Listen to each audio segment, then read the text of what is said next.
Hello! We're excited to show you our native speech capabilities. Welcome back to the English journey. Today, we are going to satisfy our hunger for knowledge. Literally. I'm Anna. And I'm Abel. Today, we're heading to a restaurant to learn the phrases you actually need when you're out for dinner. That's right. And you know what? Going to a restaurant is one of the best ways to practice your English in real life. It's a safe environment, the conversations are predictable, and you get delicious food at the end. Exactly. Plus, restaurant staff are usually very patient and helpful. They want you to have a good experience, so they'll help you even if your English isn't perfect yet. So whether you're traveling, living in an English-speaking country, or just dreaming about it, today's lesson will give you all the confidence you need. Are you ready to get started? Let's do it. Now, before you even get to the restaurant, there's something important you might need to do first. Can you guess what it is? That's right, making a reservation. Not all restaurants require reservations, but many popular ones do, especially on weekends or during dinner time. So let's imagine you want to go to a nice Italian restaurant this Friday evening. You'll need to call them, or sometimes you can book online. But let's practice the phone conversation because that's more challenging. Good idea. Now, when you call a restaurant, the conversation usually follows a very simple pattern. First, they'll answer the phone and greet you. Then you'll tell them what you want, a table. Then they'll ask you some questions. Simple, right? Very simple. Let me role play as the restaurant host, and Anna, you be the customer. Listen carefully, everyone. Good afternoon, Luigi's Restaurant. How may I help you? Hello, I'd like to make a reservation, please. Of course. For what date and time? For Friday evening at 7 p.m. Friday at 7 p.m. Perfect. And how many people? A table for two, please. Wonderful. May I have your name? Yes, it's Anna Smith. Great, Miss Smith. So that's a table for two on Friday at 7 p.m. We'll see you then. Thank you so much. You're welcome. Have a great day. Did you catch all of that? Let's break it down into the key phrases you need to know. The most important phrase is right at the beginning. I'd like to make a reservation, please. Let's practice that together. Repeat after me. I'd like to make a reservation. Excellent. Now they'll ask you for what date and time. You can answer in different ways. You could say for Friday at 7 p.m., or for tomorrow night at 8 o'clock, or for Saturday afternoon at 1. The key word here is for. For Friday, for tomorrow, for Saturday. Let's practice for Friday at 7 p.m. Great job. Now here's another super important phrase. A table for two, please. This tells them how many people are coming. If you're alone, you say a table for one. If there are 3 people, a table for 3. 4 people, a table for 4. It's very easy. Let's practice the most common one. A table for 2, please. Perfect. Now let me give you an alternative way to make a reservation. Instead of saying, I'd like to make a reservation, you could also say, I'd like to book a table. It means exactly the same thing. That's true. Make a reservation and book a table, both are correct. In British English, people often say book a table. In American English, make a reservation is more common, but everyone will understand both. Now, what if the restaurant is fully booked? That means they have no tables available. They might say, I'm sorry, we're fully booked for Friday evening. What can you do? Good question. You can ask about a different time. You could say, do you have anything available earlier? Or what about 8 o'clock instead? Or you could ask about a different day. What about Saturday? Remember, it's always okay to ask. The worst they'll say is no, and then you just try a different restaurant. Exactly. Don't be afraid. Now, let's fast forward. You've made your reservation, and now it's Friday evening. You're arriving at the restaurant. What happens next? When you walk in, you'll usually see a host or hostess. This is the person who greets you and shows you to your table. They might say, Good evening, do you have a reservation? And what do you say? Let me role play again. Good evening. Welcome to Luigi's. Do you have a reservation? Yes, we do. It's under Smith. Smith. Let me check. Yes, here we are. A table for 2. Please follow me. Did you hear what I said? It's under Smith. This means the reservation is in the name Smith. Under is the key word here. The reservation is under your name. Let's practice that phrase. Yes, we have a reservation under Smith. Wonderful. Now, what if the restaurant didn't make a reservation? Maybe you're just walking by and you decide to go in. What do you say? In that case, when the host asks, "Do you have a reservation?" you say, "No, we don't. Do you have a table available?" Or you could simply say, "A table for two, please," the same phrase we learned earlier. They'll check and let you know if they have space. Right. And if they do have space, they might ask, "Would you prefer inside or outside?" Or, "Would you like a booth or a regular table?" These are great questions. Inside means in the main dining room. Outside means on the patio or terrace if they have one. A booth is a special type of seating. It's like a cozy corner with benches on both sides and a table in the middle. If you don't have a preference, you can just say, "Anywhere is fine," or "We don't mind." But if you do have a preference, you can say, "Outside, please," or "A booth, please." Okay, let's practice some basic table vocabulary now. This will help you understand what you see when you sit down. Abel, let's do a repeat after me section. Perfect. Everyone listening, I want you to repeat these words out loud. Don't be shy. Ready? Table. Chair. Menu, the list of food and drinks. Napkin, the cloth or paper for your mouth. Fork. Knife. Spoon. Plate. Glass. Excellent work, everyone. Now you know all the basic items you'll see on a restaurant table. Now, once you're seated, the waiter or waitress will come to greet you. They might introduce themselves and ask what you'd like to drink. This is the perfect transition to our second part, ordering food. Yes, ordering is the most important skill at a restaurant. But before we get to the main food, let's talk about drinks. When you first sit down, the server will usually say something like, "Can I get you started with something to drink?" And you can say, "Yes, please. I'd like a water." Or, "Can I have a Coke, please?" Or, "I'll have a glass of white wine." There are many ways to say it. Let's learn 3 different ways to order. They all mean the same thing. I'd like a, example, I'd like a coffee. I'll have a, example, I'll have a lemonade. Can I get a, or can I have a, example, can I get an orange juice? All 3 are perfect. Use whichever feels most natural to you. Now, let's talk about the menu. When you open a menu at most restaurants, you'll see different sections. That's right. The menu is usually divided into categories. The first section is often called starters or appetizers. These are small dishes you eat before the main meal. In British English, we usually say starters. In American English, appetizers is more common, but again, everyone understands both. Examples of starters include soup, salad, garlic bread, or chicken wings. After the starters, you have the mains, or main courses, or entrees. This is your main dish, the biggest part of your meal. This could be a pasta dish, a steak, fish, chicken, a burger, anything like that. And finally, you have desserts. These are the sweet dishes you eat at the end.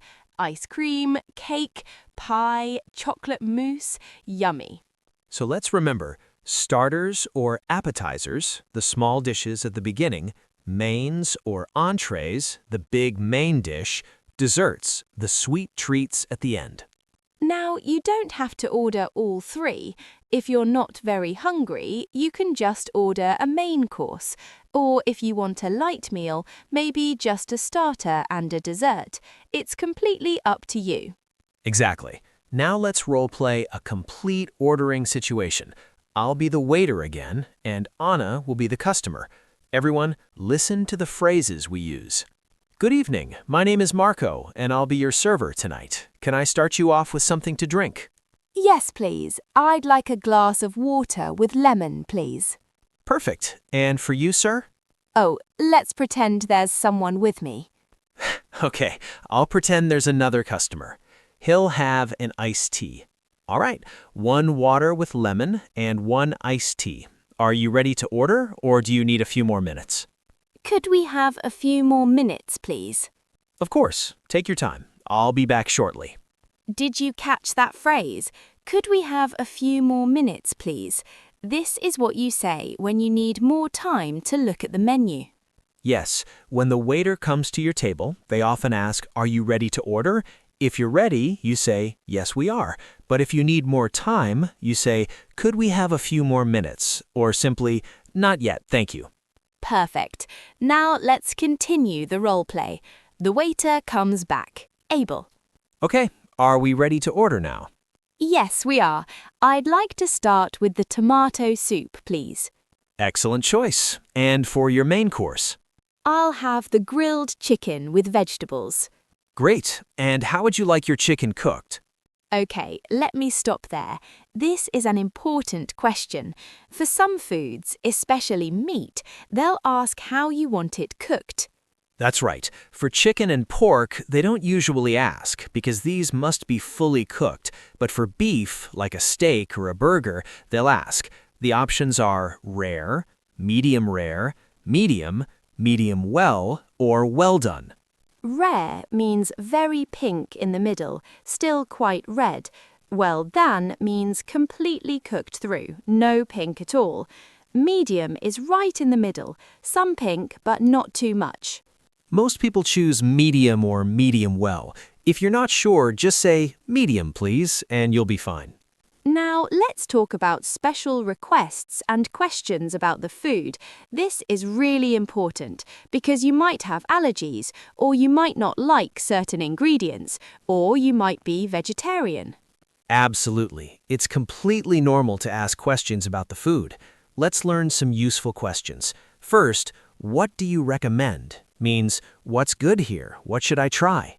Next question, what's in this dish, or what does this come with? This tells you the ingredients or what's included. Another important one, is this spicy? Because not everyone likes spicy food. And here's a key question for people with dietary needs. Does this have nuts, or does this contain dairy, or is this gluten-free? These are all perfectly acceptable questions. Restaurants want you to enjoy your meal safely, so never hesitate to ask. Now let's talk about how to make special requests. Sometimes you want something a little different from what's on the menu. Most restaurants are happy to make small changes. Right. For example, maybe the pasta comes with a cream sauce, but you'd prefer tomato sauce. You can say, can I have the pasta with tomato sauce instead of cream sauce? Or maybe a dish comes with fries, but you'd prefer a salad. You can say, can I get a salad instead of fries? Or could I substitute the fries for a salad?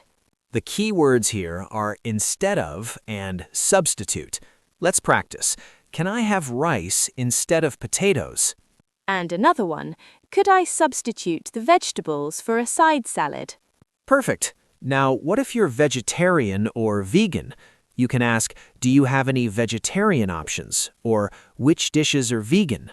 And if you have an allergy, it's very important to tell them clearly. You can say, I'm allergic to shellfish, or I have a nut allergy, so please make sure there are no nuts. The restaurant will take this very seriously. They'll make sure your food is safe. Don't be embarrassed. Your health is important.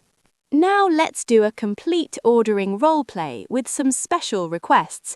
Abel, you're the waiter again. Hello, are you ready to order? Yes, I have a question first. The Caesar salad, does it have anchovies? Yes, the traditional Caesar salad does have anchovies in the dressing. Okay, could I have it without anchovies, please? Absolutely, no problem. Anything else? Yes, I'll have the salmon for my main course. Does it come with any sides? Yes, it comes with roasted potatoes and green beans. Perfect. Could I have it with no butter? I'm dairy-free. Of course, we can prepare it with olive oil. That would be wonderful, thank you. My pleasure. So that's 1 Caesar salad, no anchovies, and 1 salmon with potatoes and green beans, prepared dairy-free. Anything to drink? Just water, please. Excellent. I'll put that in for you right away. See how easy that was? The waiter was very accommodating. Most restaurants are like this. They want to help you. Exactly. Don't be afraid to ask for what you need. Now let's practice some more key phrases. When the waiter brings your food, they might ask, who had the chicken? Or, this is the pasta, right? You can simply say, "That's mine," or "I did," or "Yes, that's correct." And then they'll usually say something like, "Enjoy your meal," or "Bon appetit." And you can respond with thank you. That's all you need. Then you eat and enjoy. But what if there's a problem with your food? That's what we'll cover in our final section. Right. Sometimes things go wrong at restaurants. It's not common, but it happens. Maybe they brought you the wrong dish, or your food is cold, or there's something you didn't expect in it. The important thing is, don't suffer in silence. If there's a problem, it's okay to politely tell the waiter. They can fix it. Remember, you're paying for this meal, so it should be correct and enjoyable. Absolutely. Let's learn some phrases when things aren't right. First, if they brought you the wrong dish completely, you can say, "Excuse me, I think there's been a mistake. I ordered the chicken, not the fish." Or simply, this isn't what I ordered. What if your food is cold when it should be hot? You can say, "Excuse me, this is cold. Could you warm it up, please?" Or, could I get this heated up, please? What if there's something wrong with the taste? Maybe it's too salty or overcooked. You can say, "I'm sorry, but this is too salty for me." Or, this is a bit overcooked. Could I get another one, please? Remember to stay polite. The magic words are, "Excuse me, I'm sorry, but," and "Could you, please?" Exactly. Being polite will get you much better results. The staff will be happy to help you if you're kind and respectful. Now let's talk about one of the most important moments in the restaurant, getting the bill. In British English, we call it the bill. In American English, it's usually called the check. Both are correct. To ask for it, you can say, "Could we have the bill, please?" Or "Can we get the check, please?" You can also make a gesture. Imagine writing in the air, and the waiter will understand you want the bill. That's true. It's a universal gesture, but it's good to know the words, too. Now, when the bill comes, you should check it to make sure everything is correct. Yes, look at the items listed. Are they all things you ordered? Are the prices correct? If you notice a mistake, you can politely point it out. "Excuse me, I think there's an error on the bill. We didn't order this item." They'll check and correct it, no problem. Now let's talk about paying. In most restaurants, you can pay with cash or card. If you want to pay by card, you can ask, "Do you take credit cards?" Most places do nowadays. If you're paying together as a group, the bill comes to one person. But what if you want to pay separately? Good question. You can say, "Can we have separate checks, please?" Or "Can we split the bill?" This means each person pays for their own food. And what about tipping? This is different in different countries. In the United States, tipping is very important, usually 15 to 20% of the bill. In the UK, it's around 10 to 12% if the service was good. In some countries, the tip is already included in the bill. This is called a service charge. Look at your bill carefully. If it says service charge included, you don't need to add more money. But if it's not included, it's polite to leave a tip for good service. You can leave cash on the table, or when you pay by card, there's often a line where you can write the tip amount. And if the service was excellent, you can tell the waiter or manager. You can say, "The food was delicious, thank you," or "Everything was wonderful, we really enjoyed it." People love to hear this. It makes their day. Okay, now let's do a complete role play from asking for the bill to leaving. I'll be the waiter. Perfect. "Excuse me, could we have the bill, please?" Of course, I'll bring that right over. Here you are. Did you enjoy everything? "Yes, it was delicious, thank you." Wonderful. Take your time whenever you're ready. See, he said, "Take your time." This means there's no rush. You can look at the bill and prepare your payment. When you're ready, you can either hand them your card or leave the money on the table. Right, and if you're paying by card, the waiter might bring a card machine to your table, or they might take your card to the register and come back with the receipt. In some modern restaurants, you can even pay at the table using a QR code and your phone. Technology is making things easier. That's true, but the traditional ways still work perfectly well. Now let's talk about leaving. When you're finished and you've paid, you can simply stand up and leave, but it's nice to say something polite. Yes, you can say to the waiter, "Thank you, everything was great," or just "Thank you" as you leave. And they might say, "Thank you for coming," or "Have a great evening." It's that simple. Now, before we finish today, I want to give you some encouragement about practicing these skills in real life. Yes, please do, because I know some of you might be nervous about going to a restaurant and speaking English. Listen, everyone, it's completely normal to feel nervous, but here's the truth. Restaurants are actually the best place to practice English. Why? Because restaurant conversations are predictable. You know what to expect. Abel is absolutely right. The waiter will ask about drinks, then food, then dessert. It follows a pattern. You can practice the phrases we taught you today before you go. And here's another secret. Restaurant staff are so patient with learners. They work with tourists and international customers every day. You know what I recommend? Start small. If you're nervous, try going to a casual restaurant first, maybe a cafe or a fast food place where ordering is simpler. Build your confidence there. Great advice. And here's another tip. It's okay to use simple English. You don't need perfect grammar. Burger, please, works just fine. Absolutely. The goal is communication, not perfection. If the waiter understands what you want and you get your food, that's success. Here's a challenge for you. This week, try to use at least one phrase from today's lesson. Maybe call a restaurant and make a reservation, even if it's just for practice. Or order food in English at a coffee shop. Order a coffee. Can I have a cappuccino, please? See how it feels. Before we go, let's quickly review the most important phrases from today. Repeat them one more time. I'd like to make a reservation, please. A table for two, please. Yes, it's under Smith. Could we have a few more minutes, please? I'll have the chicken, please. Is this spicy? Can I have salad instead of fries? This isn't what I ordered. Could we have the bill, please? Thank you. Everything was delicious. Fantastic work, everyone. You now have all the tools you need to navigate a restaurant in English. We're so proud of you for making it through this entire lesson. 30 minutes of focused learning, that's dedication. Whatever you need, we're here to help you on your English journey, because that's what this is, a journey, not a race. Every step forward is progress. We're cheering for you every step of the way. Thank you so much for learning with us today. I'm Abel. And I'm Anna. Until next time, keep learning, keep speaking, and remember, you're doing better than you think. See you next time on the English Journey. Goodbye and happy learning. You've got this. We believe in you.